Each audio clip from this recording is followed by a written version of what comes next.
வண்டிப்பெரியாறில் 6 வயது சிறுமியை பாலியல் பலாத்காரம் செய்து கொலை செய்த குற்றவாளியை கட்டப்பனை விரைவு நீதிமன்றம் நிரபராதி என்று விடுவித்துள்ளது. சிறப்பு நீதிபதி மஞ்சுதான் தீர்ப்பளித்தது. காவல்துறைக்கு தேவையான சாட்சிகள் இல்லாததால் குற்றவாளியை விடுதலை செய்ததாக நீதிபதி தெரிவித்தார்.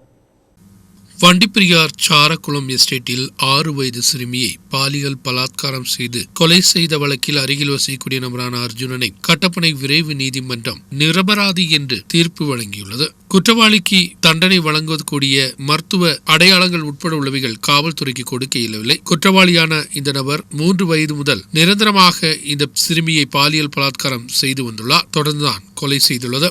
நாட்டையே துயரத்தில் ஆழ்த்திய இந்த வழக்கில் தற்பொழுது குற்றவாளி தண்டனையின்றி வெளியேற்றப்பட்டுள்ளார். குற்றவாளி இவன்தான் என்பதை நிரூபிக்க காவல்துறைக்கு இயலவில்லை. 2.5 வருடமாக ஒரு இளைஞரை சிறையில் அடைத்து കാവൽതുறை തുൻപുറുത്തി വരുവதாக എതിർപിരിവ് വഴക്കറിஞർ தெரிவித்துள்ளது. ഈ കേസിൽ ഞങ്ങൾ റീഇൻവെസ്റ്റിഗേഷൻ ഡിമാൻഡ് ചെയ്യുന്നു, കോമ്പൻസേഷൻ ചോദിക്കുകയും ചെയ്യും വ്യക്തമായി. കാരണം ഒരു വ്യക്തിയെ 2.5 വർഷം യാതൊരുവിധ കുറ്റവുമില്ലാതെ തടവിലിട്ട് ഇതുപോലെ ക്രൂരമായി അവനെ കൊണ്ട് ടോർച്ചർ ചെയ്ത് അവൻ്റെ ശരീരത്തിലെ രോമവും കുന്നും അങ്ങോട്ടച്ചക്രം എല്ലാം പറിച്ചെടുത്ത് ഓരോരോ കൃത്യമായ തെളിവുണ്ടാക്കി.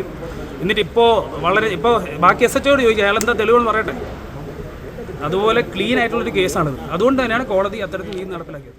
குற்றப்பத்திரிகை சமர்ப்பிக்கப்பட்ட 2.5 வருடத்துக்கு பின்புதான் தீர்ப்பு கொடுக்கப்பட்டுள்ளது. 2021 ஜூன் 30ஆம் தேதி வண்டிப்பெரியார் சூரக்குளம் எஸ்டேட் லயத்தில் 6 வயதுடைய சிறுமியை பாலியல் பலாத்காரம் செய்து கொலை செய்தது. கழுத்தில் ஷால் கொண்டு தூக்கு போட்ட நிலையில் தான் கண்டுபிடிக்கப்பட்டது. பிரேத பரிசோதனை ரிப்போர்ட்டில் சிறுமி பாலியல் பலாத்காரம் செய்யப்பட்டதாக கண்டுபிடிக்கப்பட்டது. பின்பு நடத்திய விசாரணையில் வண்டிப்பெரியார் பகுதியை சேர்ந்த அர்ஜுனனை காவல்துறையினர் கைது செய்தனர். பாலியல் பலாத்காரத்திற்கு பின்பு மயங்கி போன சிறுமியை இந்த நபர் பின்பு கொலை செய்துள்ளது. ஆனால் இதை நிரூபிக்க காவல்துறைக்கு இயலவில்லை. குற்றவாளி 3 வயது முதல் சிறுமியை நிரந்தரமாக பாலியல் பலாத்காரம் செய்து வந்ததாகத்தான் காவல்துறை நீதிமன்றத்தில் சமர்ப்பித்த குற்றப்பத்திரிகை. வண்டிப்பெரியார் CI தான் சுனில்குமாரின் தலைமையில் உள்ள சங்கம் தான் வழக்கை விசாரித்தது. 2021 செப்டம்பர் 21ஆம் தேதி குற்றப்பத்திரிகை சமர்ப்பித்து கொலை, பாலியல் பலாத்காரம், போக்சோ சட்டத்தின்படி பல்வேறு துறைகளில் வழக்கு பதிவு செய்து சாட்சிகள் இல்லாதிருந்ததின் காரணமாக 48 பேரை விசாரித்தனர். 69க்கும் மேற்பட்ட தடயங்கள், 16 பொருட்கள் உட்பட உள்ளவைகள் நீதிமன்றத்தில் சமர்ப்பித்தனர். ஆனால் மருத்துவ அடையாளங்கள் கொடுக்க இயலாததே தற்பொழுது நிலைக்கு காரணம்.